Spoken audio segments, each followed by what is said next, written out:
Hello and welcome everybody. Nice to see everyone. Welcome to the Succeed with Digital Subscriptions, How to Get the Most Out of Your Subscription Strategy webinar.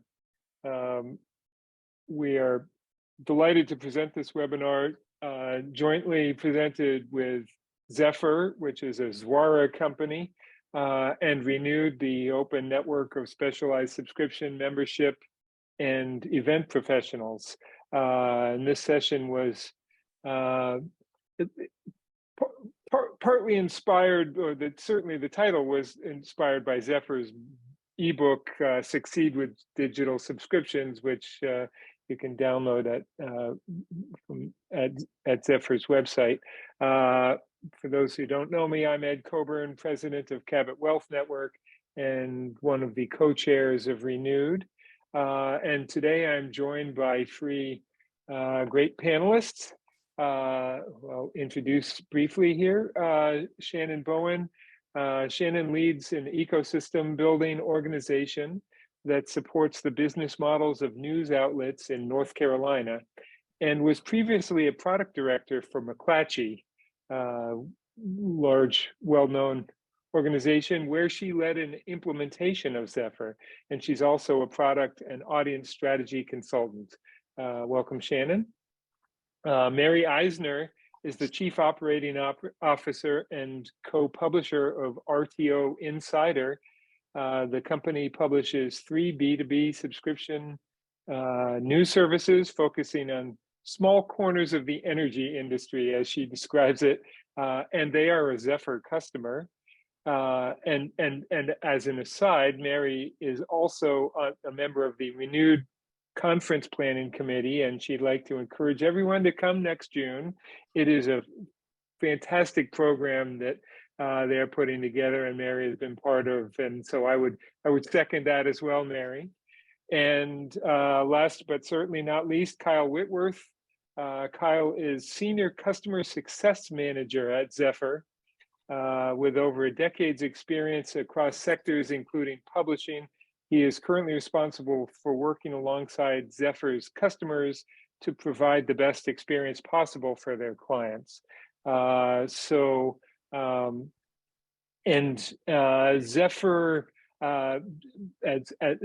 first of all, I want to thank again Zephr for sponsoring this webinar. For those of you that aren't familiar with Zephr, Zephr is what people in the industry, I think several years ago, would have described as a paywall provider. I think these days people in the industry tend to talk more about experience management or journey management, that there's much greater level of sophistication in what you can do than simply saying you've paid, you can get through the wall, and you haven't and you can't. If that's your concept of paywalls, Zephr is not your father's paywall. I'll just say that. So that's my sense of it. So we'll get started here. And Shannan, I'm going to start with you. If you can sort of define, having my just given a very brief awareness of paywalls, if you can sort of define what is the subscription model that we're talking about here? Sure. Hi, everyone. Great to meet you and be here today. I think many of us from a business perspective would often define a subscription model as it's a revenue model that is recurring as we sell a product or service to a set of customers. But I often like to reframe that into the consumer's perspective. So, subscription model is a way for me to receive access to a service, a product, or even an experience over a period of time, which can be set or undefined, in exchange for paying a recurring fee. Oh, right. Yeah. Obviously many people on this call have been in the subscription business for a long time. So, sort of basics, but I think are clear. But I wanted to make sure that we all we're talking about the same thing here. So, Kyle, in the book that I mentioned earlier, the Success with Digital Subscriptions, it talks about effective subscription business models needing to start with a clearly defined sales funnel. I was wondering if you could comment, what should digital publishers consider when creating a funnel for their subscription businesses? Yeah, for sure. Just to echo Shannan's comments, good to be here and meet everyone today.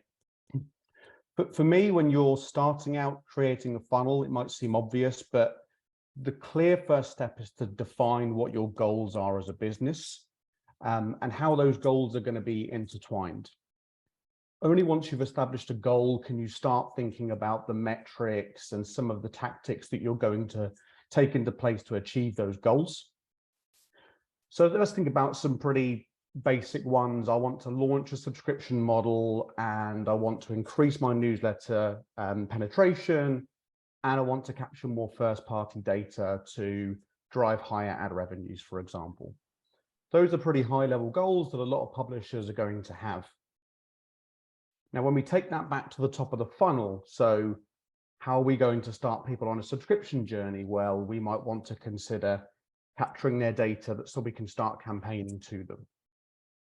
So we have to start considering at the top of the funnel, what is the lowest friction way that we can start on that path to that journey? So for a newsletter, all we need is an email address, for example. That's a very low barrier to entry. If we capture a piece of data, we can start campaigning to people, we can start sending newsletters. But subversely, on our first-party data capture, we might be tempted to ask for a lot of data at that step: name, surname, job title, company, which might start us on that path to first-party data capture, but really affect our ability to sign people up because there's a lot of friction. So by just understanding what are the goals, how are they intertwined, you can start to develop, okay, for this funnel, what is the very simplest method that we can start building towards this journey? What's the lowest friction way possible? Then, of course, you move into what's our target market? Who are we trying to attract? Are we going to ask every single person to give us their email when they land on our site? Absolutely not, because some of them are going to be tourists, first-time visits that are never going to come again. They just landed organically. So you have to consider your audience type. What's your ideal customer profile? Who do you want to be asking to actually submit their data to you? But as you go through the funnel, you start to identify all these different target markets, who you want to prospect to, who you don't want to prospect to. So by going from goal and then going low barrier to entry, you've got a much better opportunity of moving people through that funnel and ultimately achieving subscribers, newsletters, first-party data, whatever it might be. Yeah. All right. Thank you. And a couple of things I didn't mention at the beginning and I neglected to mention. If you have questions or comments, we certainly anticipate having some question and discussion time at the end, but please don't hesitate to post questions in the chat, and I will be looking for those and getting them as they come up. So please feel free to make this be interactive. Kyle, certainly the ability to of a most reasonable CRMs these days to be able to do progressive profiling and add more data also gives us much more flexibility, it seems, to not be so greedy up front with, oh, I need this data, I need that data. I think I think years ago about in pre-internet days, magazines had the bingo cards, and they asked all kinds of demographic information because it was their one shot. And how we can make that barrier so much lower now. For sure. And you also have to consider that the benefit to that as well, right, is the ability to ask for just an email address is so low friction and people expect it. That enables us to go into a newsletter cadence or a contact cadence. And then 3, 4, 5 pieces of information later, 5 bits of content consumed. Hey, give us your job title. Let us know our demographic better. We'll give you 3 more articles. So Yep. Our goal of getting first party data, we're now going further with that. Our goal of getting subscribers, we're allowing more loyalty. We're giving more and more content away. So 3 of our goals now have been met. We've got newsletter people, we're on our way to subscriptions, and we're capturing more data. So progressive profiling, absolutely the way to go. Right.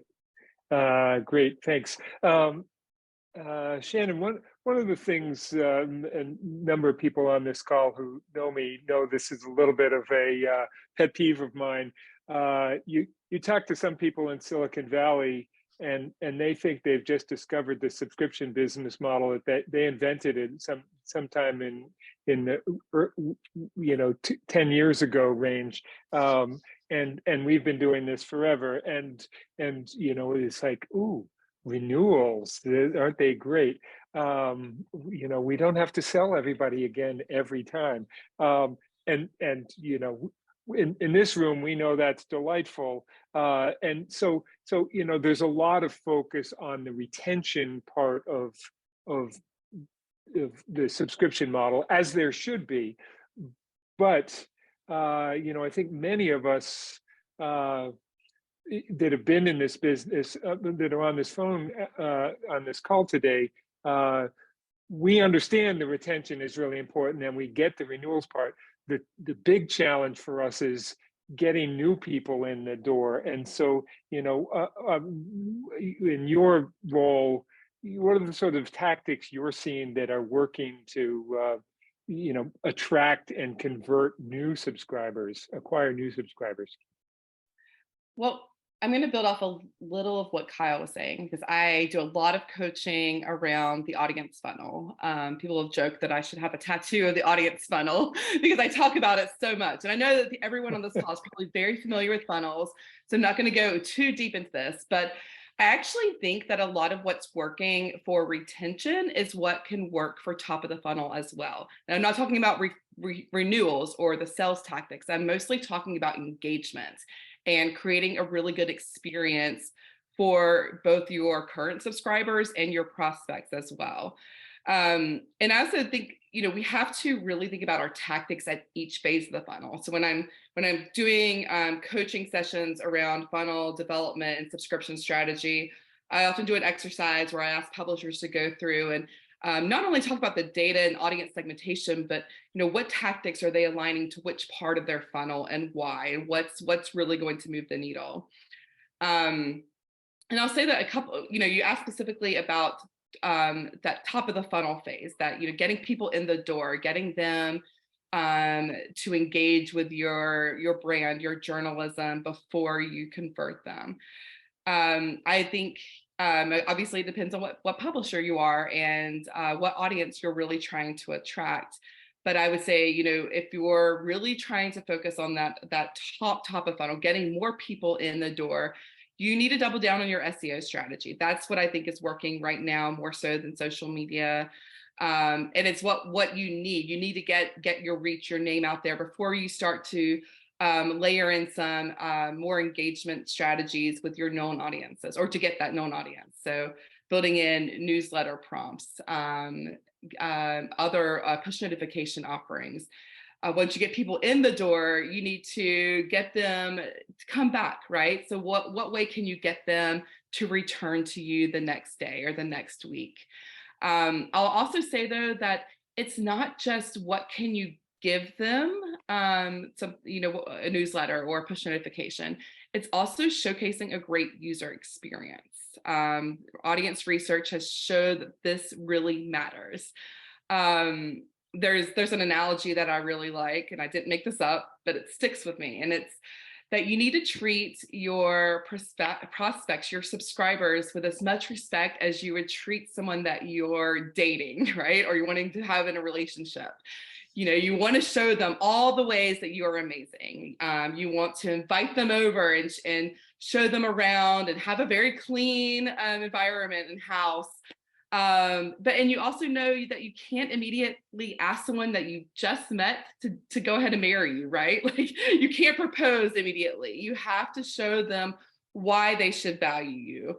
And that's just, you know, likewise as a publisher, you've got to show them why they should trust you, why they should come back to you, instead of immediately launching a will you marry me paywall, right? Like, you've really got to nurture that relationship.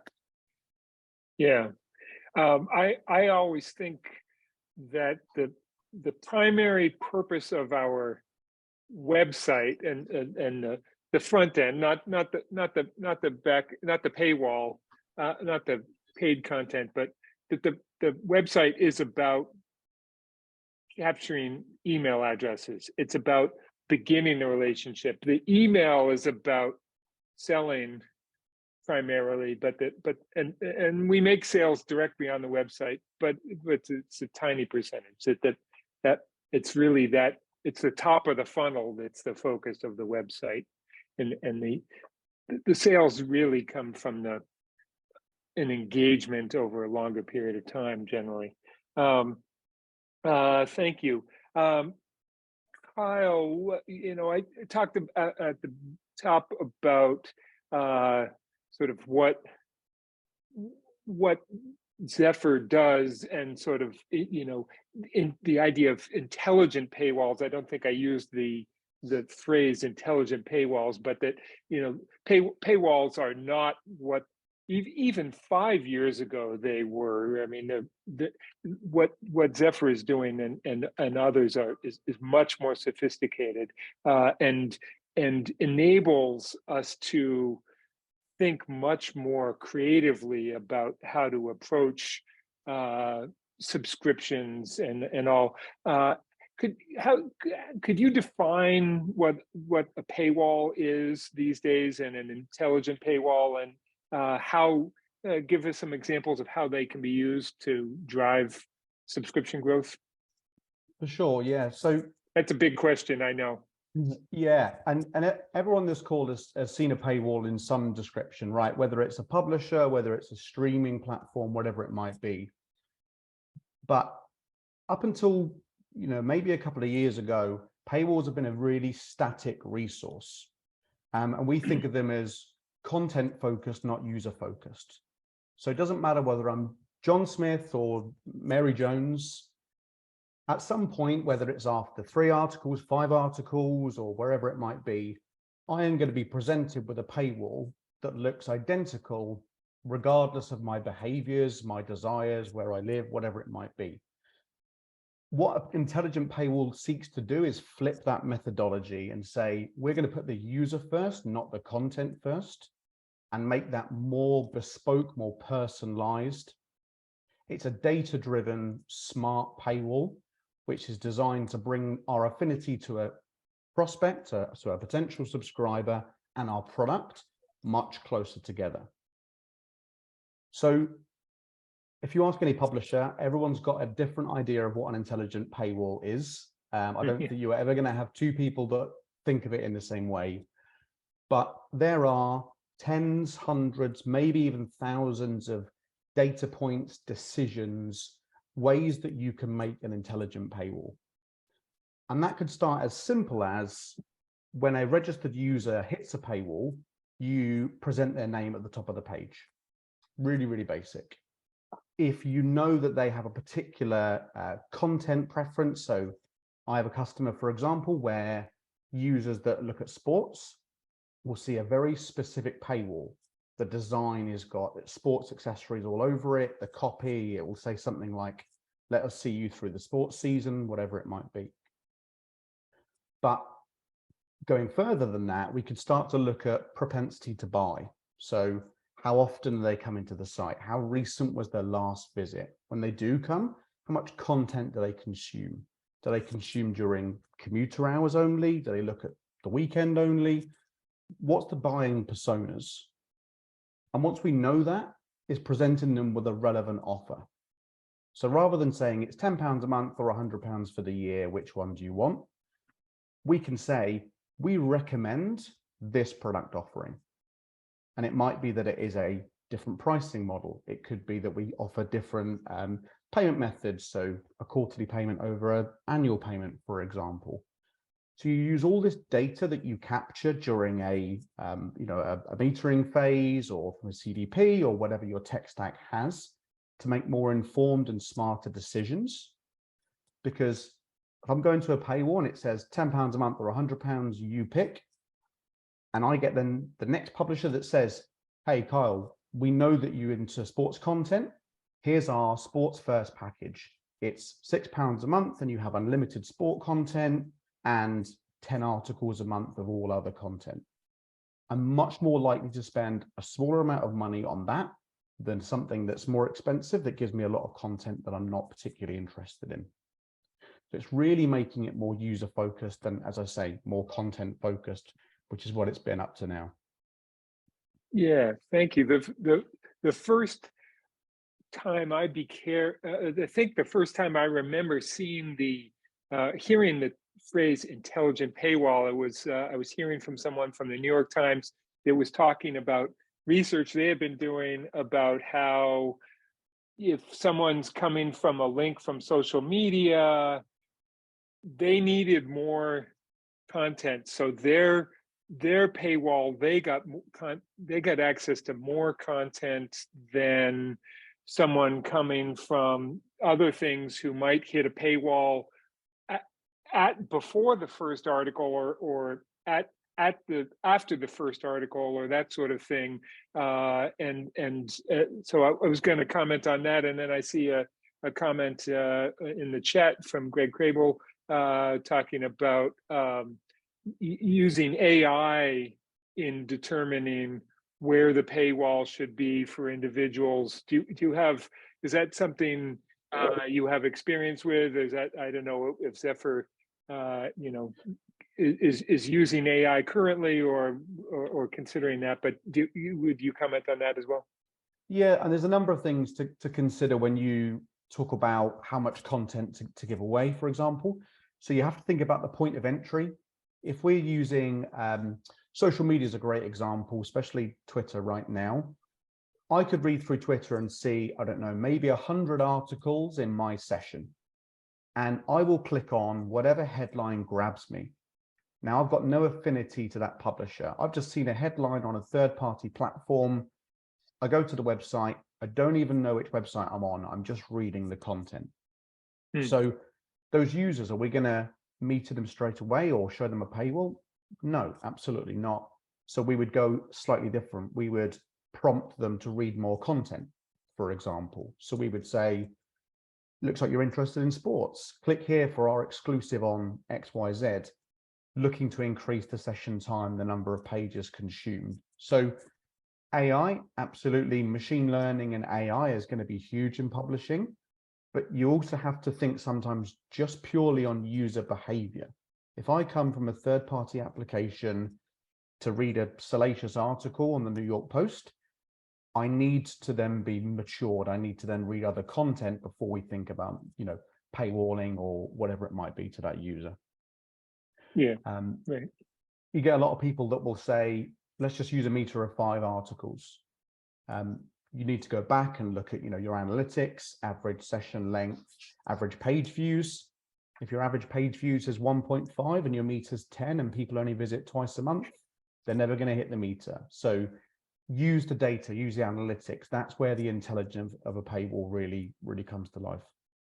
Right. And of course, the averages also always strike me as being important. The average across the site might be 1.25 pages, but the average among this group might be, 1 page, and the average among this other group could be 25 pages. Sure. And intelligent paywalls give you the ability to target those groups very differently as they should be. Yeah, thank you, Kyle. Mary, wanted to bring you into this conversation too. You know, subscriptions obviously are a commitment to for both sides, subscribers and publishers. As we know in the on the accounting side, the fact that it's a commitment gives us the ability to use accrual accounting, which has some nice tax advantages. But for subscribers, you know, obviously, you know, selling a subscription is very different from selling a one-off book or something. I was wondering if you wanted to talk about sort of tactics that you've been using to reduce that subscriber resistance to commitment and drive conversions. Any comments there? Okay, so first, to answer Craig's thing, I've been on a mission forever to figure out what the right number of clicks that you're supposed to allow. And what I will say is the benefit of a tool like a Zephr means that you can keep changing it. I mean, whenever I've wanted to change it in the past, it required like totally reprogramming my paywall, my hard paywall, to respond at a different time. Once again, it didn't really know anything.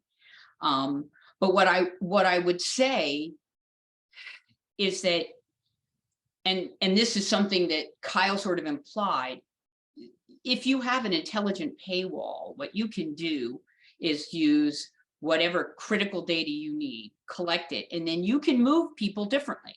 So they don't see the same, you know, if there's somebody that you think based on whatever you've got, you can ask for $1 million, then go ahead. But if you have a group that you know for a fact is specifically price sensitive, you can literally start with the offer, right?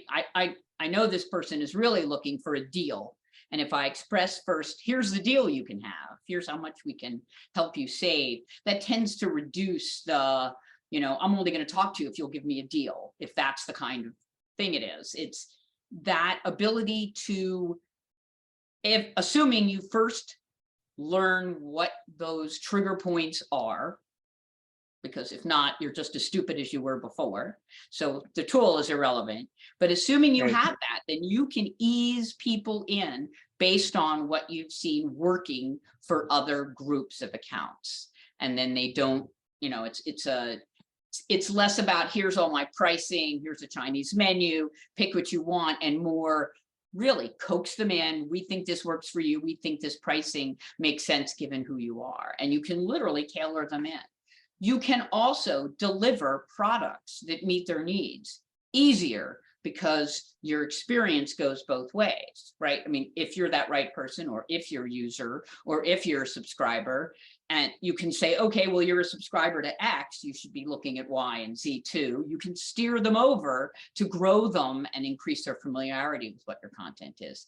It's just, I don't think there is any specific journey that you can identify ever. I think it's always going to be, what's great about this is you can just keep iterating your way through until you've got something that really works ideally for anybody that hits your site.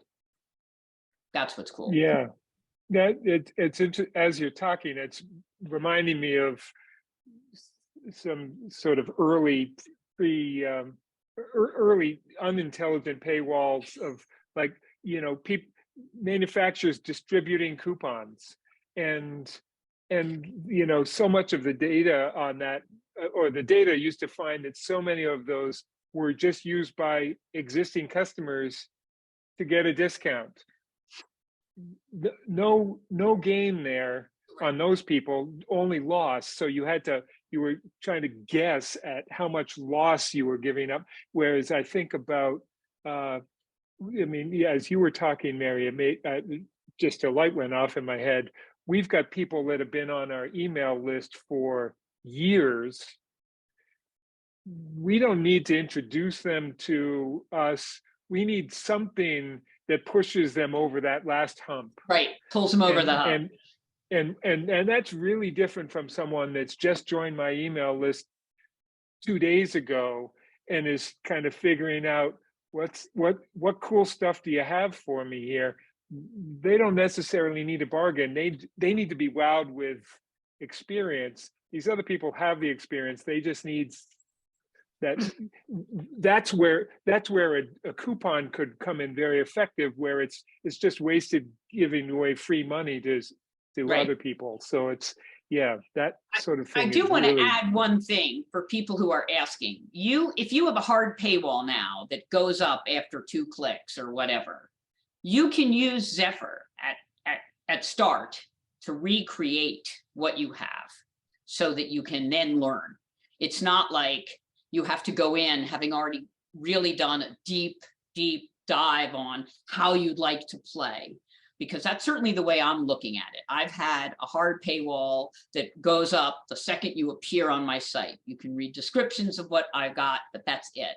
And so I look forward to, once I know that I can still use my old-fashioned way to slowly but surely get better and better and better. And the reality is that I can do it, right? It's while in the initial setup, there's a lot of tech involvement, and that would be for any tech tool, just throwing that out there.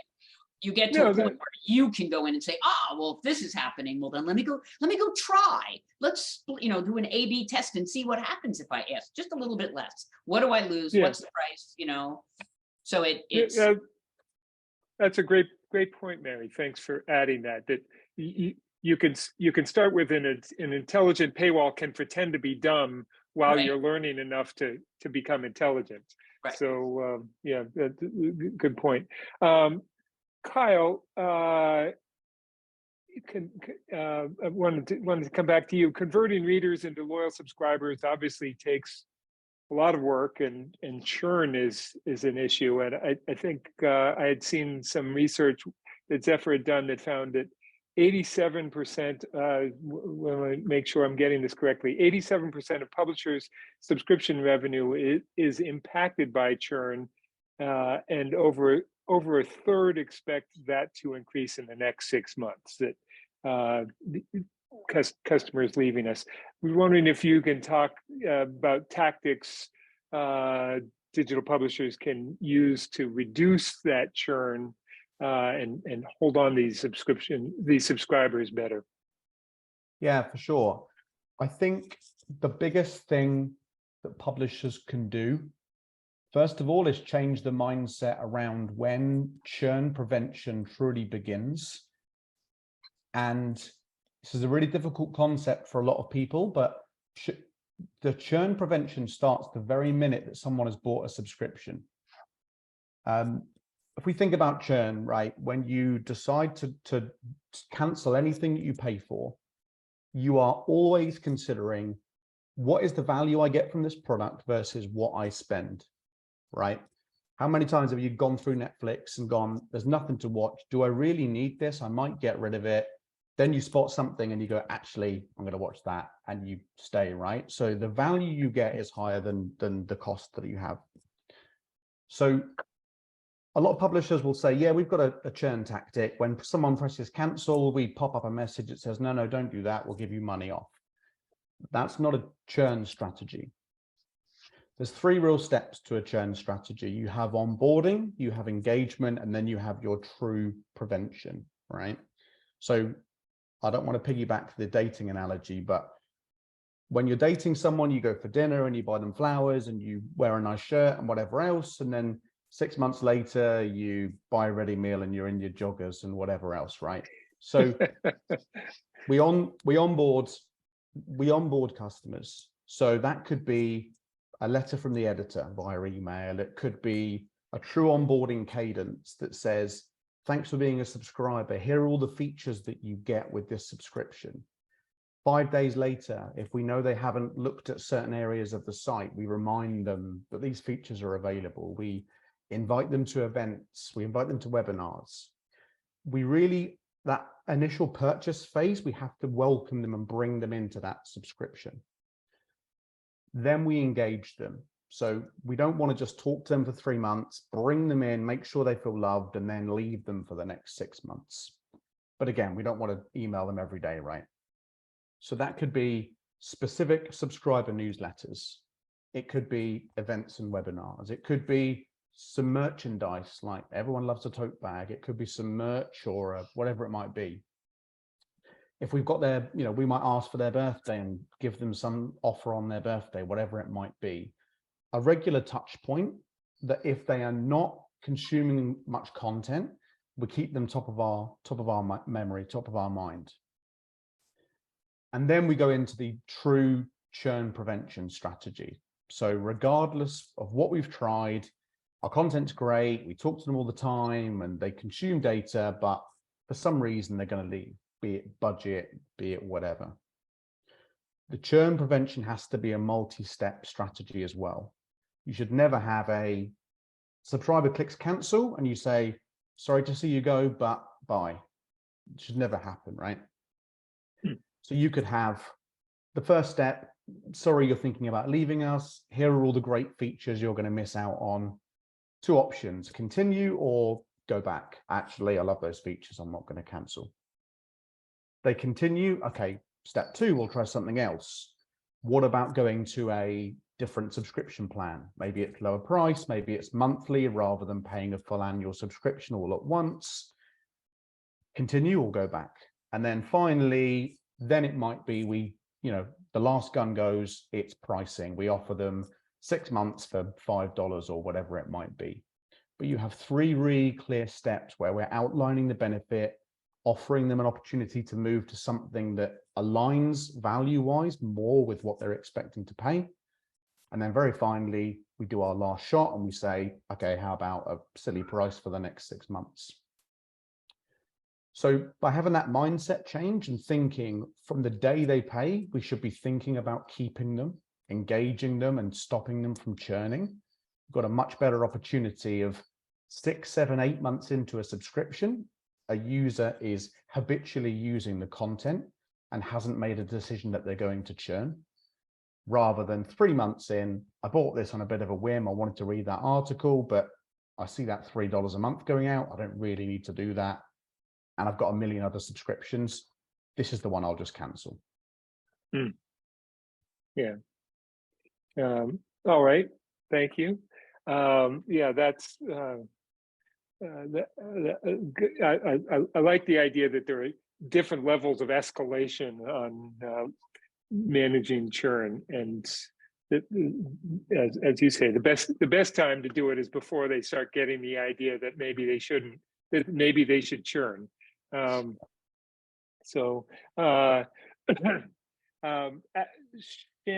I wanted to get your thoughts on this. I had seen recently a PwC study on customer experience that found 59% of customers will walk away after several bad experiences with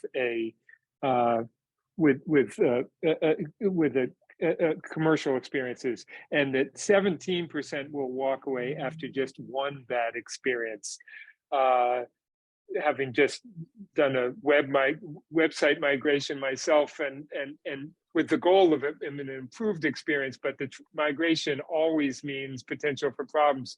So that 17% that just takes one bad experience to walk away scares the heck out of me. But I was wondering, if you have thoughts and tips you can share on how to enhance that customer experience and keep from being in those 17 or 59% of the customers who are looking for reasons to walk away. Absolutely. Honestly, I'm surprised it's not higher because I used to work for a company that had a lot of different local news organizations, and we would hear customer complaints all the time. And I think it's no surprise that most of the time, the complaints about the experience of a website often are about the ads and the ad placement and how people interact with the ads. And that could be really difficult for us publishers from the publisher perspective, where we are balancing out 2 revenue models where ads drive a lot of revenue, right? And we can't really just okay, we're going to take down ads just to get subscribers. We have to really balance out the experience of those ads. And maybe over time we could build in things like ad-free experiences for higher paying subscribers. I think that's the beauty of this one, the strategy of a right size for the right audience at the right time, which is our strategy when I was at McClatchy using Zephr, where we could maybe introduce a fewer ads for people who are more engaged with us, and get them to build that habit with us and have a better experience to become a subscriber.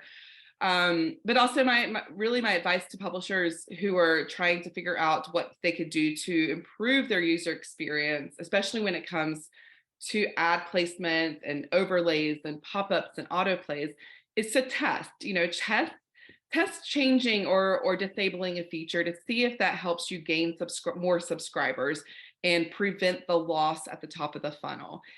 Yes, it's difficult, right? It's difficult to make that change and to bet on, will this work, but also have in mind your longer term goals of your customer lifetime value and what you're trying to achieve, to see if that works with acquisition and also retention.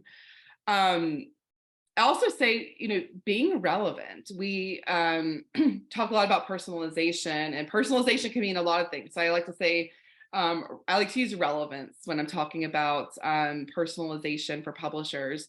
Because when I come to a site, especially one that I've visited a couple of times, I know that I'm looking for specific things. I'm looking for a specific author or content that I really want to read.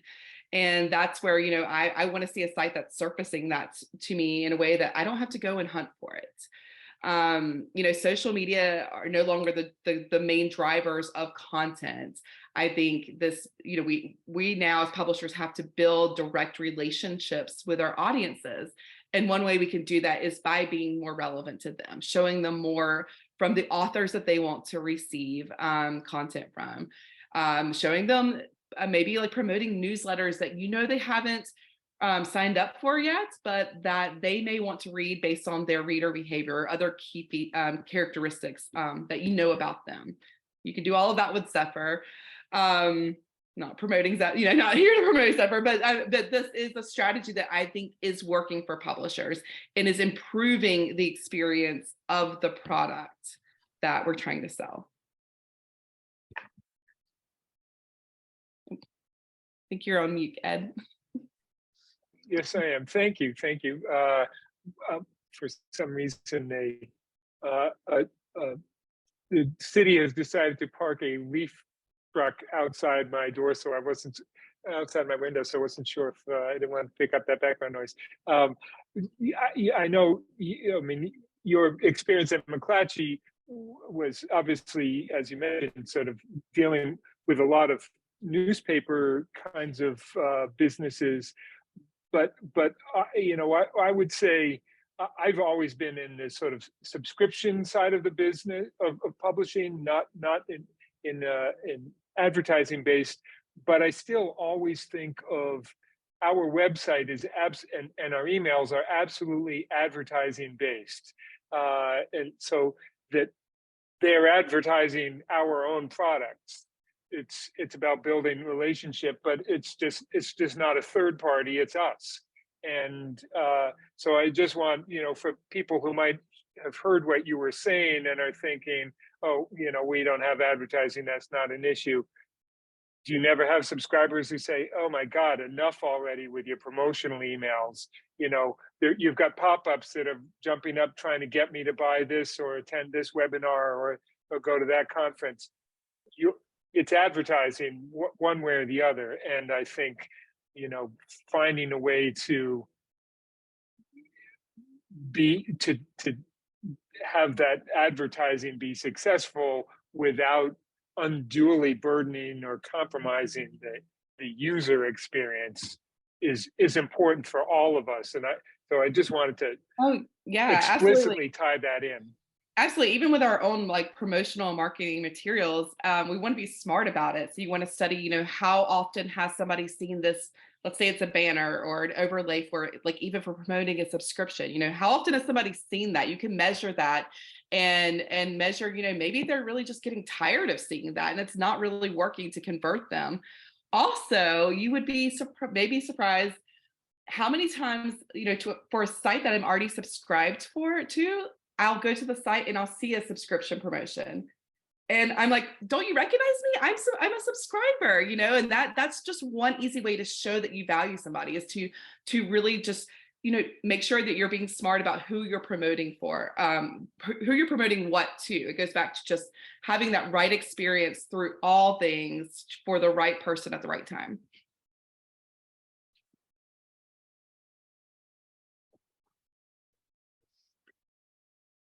You're muted again, Ed. Sorry, thank you. Pre-populating forms with information you already know about people too, I think is a huge thing. And I don't claim we're perfect at that. The ideal experience would be that I give information once. It drives me nuts all the time when I call a credit card company and have to put in my credit card number, and then I speak to a person and the first question is, what's your credit card number? It's like, literally, I just gave that to you. Anyway, Mary, last word to you, and then we'll open up for some questions. But digital publishers are under mounting pressure to provide a more personalized experience, and that requires technology that can support that, as I was just talking about. Was wondering what advice you'd give to others. I know you've gone through or just finishing sort of a tech transition. Was wondering what you would advise other publishers who are looking for new technology to support these goals. Okay, so first, if everybody had their cameras on, my response would be look around. Here's a whole bunch of people you can talk to. That is, as far as I'm concerned, one of the best pieces and parts of Renewed. So in the Guild group, go to the Guild group. I'm thinking about using this tech. Go for it. There's plenty of us out there who have gone through this journey. So that was one of the first things I did. In fact, I spent last year's conference chatting with Nancy almost the entire time over paywalls. So it's not an unusual conversation for those of us at Renewed to have. 2, make sure you have the technical guidance you need to understand the difference between the various technical choices you're making when it comes to choosing like a Zephr or one of their competitors. And that involves recognizing that as opposed to a holistic tech stack, you're talking about breaking your tech stack into pieces, where one would be where your content is served, one might be how you manage your business, and another one would be this experience. Where Zephr really starts to win, I must say, is when you break things out like that and you start saying, I want the best CMS for this, and I want the best database, and I want what Zephr does that is uniquely impressive is its linkages to every other system you would be using. And that with technical help, so I'm not saying that this is a not out of the box, turn a button and does, but it can link to just about anything. So we've had conversations on Renewed in the Guild group over Salesforce versus HubSpot. Well, you don't have to make that choice if you want to use Zephr. You can use either, right? You want to use WordPress or you want to use something else. Again, you don't have to make those choices, which is really important because I think one of the things that the new technology that's been developed in the last 5 years gives us is opportunities to really find each piece that fits the goals we want to achieve. And again,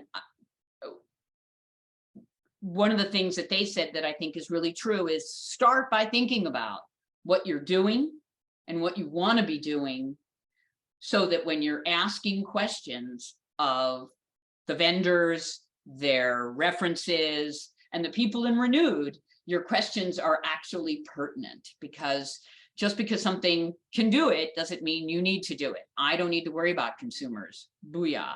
Right? But that doesn't mean that my business people coming to my site don't have profilable data elements that I can use to tweak and enhance their journey, both before and after subscribing. So those would be the biggest things. Know what you're doing, make sure you're really looking at optimizing appropriately, and use all of us as much as you can to make sure at the end of the day you feel really good about what you do. You're also thank you, Mary. That's great, and I will add to that. And since you you implied a little plug for Renewed there. I'm going to build on take moderator privilege to put a little plug in here that the Guild group is available free for all Renewed members and is a great forum for discussion. As you mentioned, the conference, also a great place to talk to people, and anybody can attend that. And we also have a premium member level memberships for Renewed, but and those members also have a monthly leadership council meeting, which Mary participates in among a number of people on this call I see, and it's the same sort of thing. The ability, I'm dealing with a very specific question, and I need the help of peers. Those resources are invaluable for this kind of thing. And I would also echo your view that, you know, and it seems like it's been in the last few years, and having bemoaned the Silicon Valley discovery of subscription models, one thing that's happened, because there are now subscription businesses in all kinds of industries, the economics of developing software to support the subscription business have changed dramatically in the last number of years. That's brought in more players and much greater capability. And so 15 years ago in our industry, we were looking at very small niche players with limited resources, and you had to kind of make do with whatever list of capabilities they had.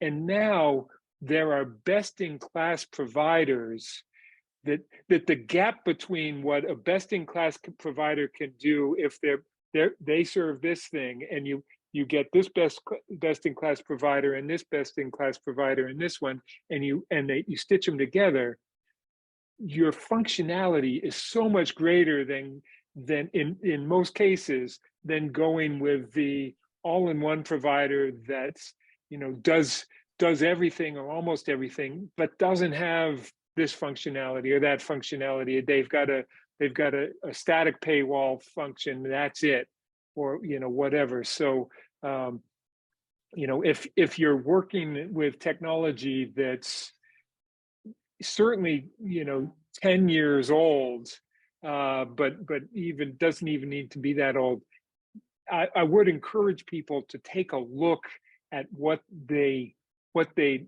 as they go around and look at websites. What is it that they like? What provides a good user experience to them? And see, you know, do we have the right tech stack for what we're looking at? And because again, I think what's available now in the marketplace has changed so dramatically, really, in the last handful of years. So anyway, on that note, I'm going to open it up for questions and discussion, and anything else. You feel free to raise your hands. In the reactions area, there's a place you can, if you click on the reactions button at the bottom, you can raise your hand. You can put a comment in the chat. And Kyle and Shannon and Mary also, you know, if there are further thoughts that we didn't get to with the questions, I'd be, you know, feel free to pipe in, chime in. Then the only thing I'll add, probably just onto the last point, and Mary raised it earlier, is the way technology is going now, the ability for marketing, for editorial, for, let's call it, non-technical stakeholders to be able to test, to be able to iterate on their experiences is a huge, huge win for publishers. There was a time 2 years ago, 5 years ago, where you'd say, I've got a great idea.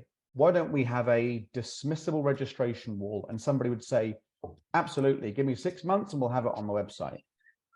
and in 6 months' time, the head of marketing has left, and that idea is nowhere now, right? So the ability with technology after that initial technical phase and that period when you're live, to be able to say, Monday morning, right, what are we doing this week? What are we trying? And we do something for a week or 2 weeks, and then we switch it off and we do something else. The ability to do that and iterate with the technology is so much better than it has been before. So again, to echo what you said, think about what your stack is right now. How much are we iterating? How much are we testing? If the answer is less than once a month, then you probably need to be thinking about your technology stack and, you know, again, having a best of breed provider that allows you to do that. Yes, and I will pile onto that with just another sentence or two. But that moving things from yes, theoretically they can be changed. All you need to do is get a developer and spec it out and all of that to the marketing person on their dashboard has the ability to go in and throw those switches or change the 3 to a 2 if it's a number of articles before you hit the paywall, and you can see the paths, and these users are going to follow this path, and these users are going to follow this path, and these are the attributes of each of those paths. It's literally, you know, it's plug and play now. It is night and day different. Got a question wondering about pre-populating forms for a user that's not logged in. Are we creeping people out if we do that? I have my own thoughts on that, but anybody have thoughts on that? Yeah, yeah. Again, you think you have to think about the point of entry, right? How has that person come to your site? Now, if I get an email and there's an offer on this email and I click the link, to be honest with you, I'd be frustrated if my information didn't populate that form. So I wouldn't find it creepy at all, because I see the logo of whatever publisher, I open the email, I click the link, and I find myself on that form. The chances are, you know, if a user's just coming for the first time, you're obviously not going to have any information for that user anyway. So the ability to pre-fill any kind of forms is generally based upon having some awareness of them. Either they've given you information before or they've clicked a link on an email. So it's less likely to be that I'm creeped out because I don't remember ever giving you any information and suddenly you're pre-populating my email and my name and my favorite sports team. It's likely to be based on a previous interaction.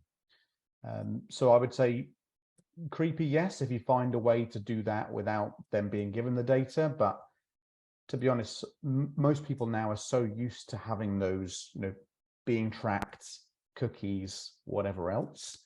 And like you said, it's frustrating when a form isn't filled in when you've been on that site before or you've given them that information. So I don't personally think it would be creepy as long as it's done in the right fashion. Yeah, Shannan, are you looking like you wanted to add something to that, or just No, agree? I would say I was just thinking about how, like, in user research, people will say things like, yes, that's creepy, but then the data doesn't show any impact, right? So I think you have to kind of balance both, like what is your audience and customers saying, but then also does it impact their— What do they do? Yes, what they do. Yeah, and I mean, creepy would be, you know, if I call my cable company and they say, hey, you know, answer the phone, hey Ed, great to hear back from you. We're not creepy there. If they start saying, and by the way, congratulations on that raise you just got at work, and I see your youngest daughter just got a mole removed from her cheek. That's creepy. But if they're using it, you know, in a responsible way, it seems like more people are just like, you know, all the time you're on the phone with people and they say, okay, what's your phone number? You don't have caller ID. You know, for them, I mean, you know, pre-populating forms, you definitely want people to give people a chance to modify something if it's, you know, that they can change it if that's not appropriate. But, you know, don't ask me my phone number again when you can see it on the caller ID. Say, you know, is 978-745 whatever 5532. Is that the best number to reach you at? That's that's a great user experience for me. Asking me my phone number when I know all the world has caller ID just sounds not creepy. It sounds stupid. It sounds like you're not respecting my time. But the answer is there's a scale, and you got to use that information responsibly. Don't start telling people about their kids' school grades or whatever. That sort of thing. To Kyle, to your point, the fact that you can get that kind of information if you were really intent on it doesn't mean you want to reveal that up front. But we are right up at noon, and as Stephanie has put in the chat, definitely want to thank first of all the panelists here. You've done this was great, enormously valuable, and I think really important stuff to talk about. Thank you to our sponsors, Zephr, and Kyle as the face of Zephr. Thank you to you and your team for sponsoring this webinar. I want to mention Zephr has a free book on how to succeed with digital subscriptions. It's a starter kit, so there may be things that are you already passed some of that, but it might be worth taking a look at that, I think. And also want to mention, to save the date, we will renewed summit that Mary is on the planning committee for is next June 11th through 13th in Arlington, Virginia, literally right across the river from Washington, D.C., with a spectacular view of the city.